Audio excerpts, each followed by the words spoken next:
దేవుని పరిశుద్ధ నామానికి మహిమ కలుగునుగాక. యేసయ్య పరిశుద్ధుడు, పరిశుద్ధుడు. మనల్ని కూడా పరిశుద్ధులుగా ఉండమన్నాడు. మేఘము ప్రత్యక్ష గుడారమును కమ్మగా యెహోవా తేజస్సు మందిరమును నింపెను. యోబు గ్రంథము 1వ అధ్యాయం 8వ వచనంలో చూస్తే, యోబు సంగతి ఆలోచించుటివా అంటే అక్కడ అపవాది అంటాడు, ఆలోచించాను, అతడు యథార్థవంతుడు, నీతివంతుడు, న్యాయవంతుడు, దేవుని యందు భయభక్తులు కలిగి ఉన్నవాడు, చెడుతనాన్ని విసర్జించినవాడు, భూమి మీద అతని అంటివాడు ఎవడును లేడు. మంచి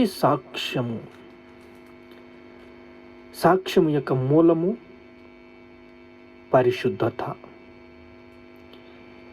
మంచి జీవితం జీవించాలని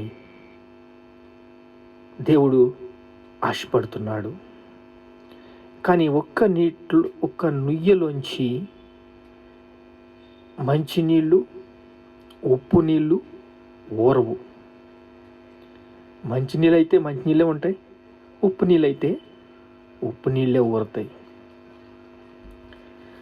చూడండి, చెడుతనాన్ని విసర్జించి ఉండాలి, దేవుని యందు భయభక్తులు కలిగి ఉండాలి, నీతిని అనుసరించి నడుచుకునే వాళ్ళగా ఉండాలి.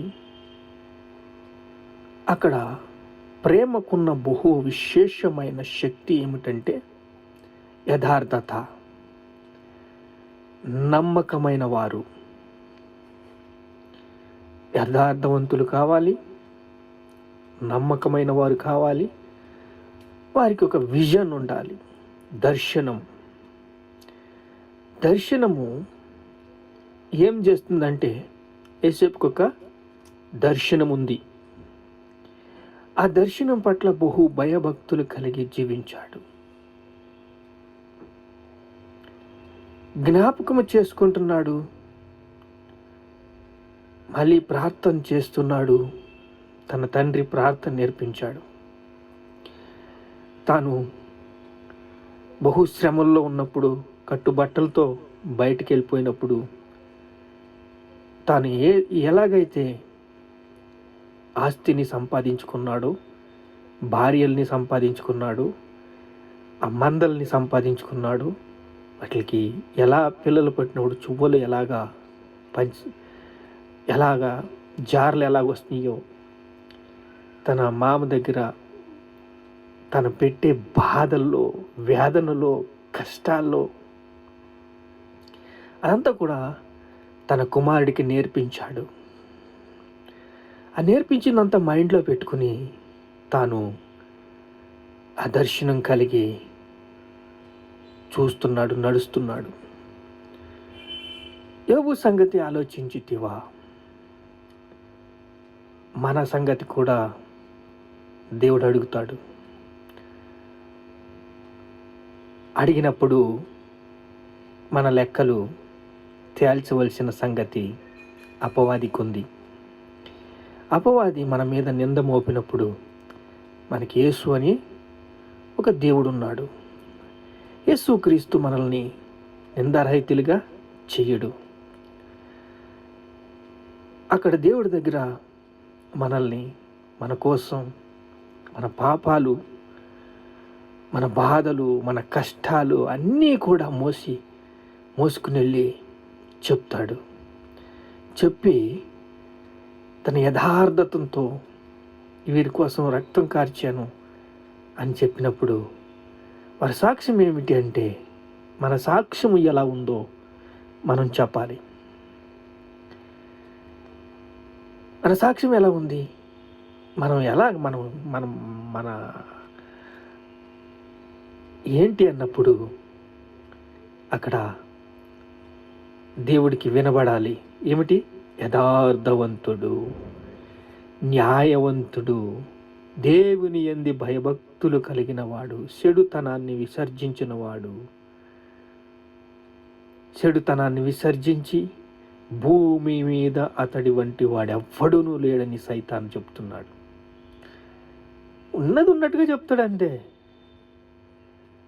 ఒక్కొక్క దగ్గర చికెన్ పీస్ వేస్తే ఎలాగా అట్రాక్ట్ అయిపోతుందో అలా ఉండకూడదు. మనిషి స్వభావానికి కొంచెం చెక్ పెట్టాలి. ప్రతి విషయంలో చెడుతనాన్ని విసర్జించాలి. శాపము ఆశీర్వాదము మీ ముందుంచాను, ఏది కావాలి చూసుకోండి అని దేవుడు చెప్తున్నాడు. ప్రేమకున్న శక్తి ఏంటంటే ప్రేమ మంచితనాన్ని ఆకర్షిస్తుంది. సిలువలో తన ప్రాణాన్ని పెట్టి ధారపోసి మీ పాపాలు అన్నిటినీ కూడా కడిగి మనల్ని పవిత్రంగా చేసిన యేసయ్య ప్రేమ గొప్పది. అట్టి ప్రేమ మనకి ఇవ్వాలని ఆశపడుతున్నాడు. అతడు యథార్థవంతుడు, యథార్థతను చూస్తాడు దేవుడు. నీతివంతుడు, నీతి మొత్తాన్ని చూస్తాడు దేవుడు. చెక్ చేస్తాడు.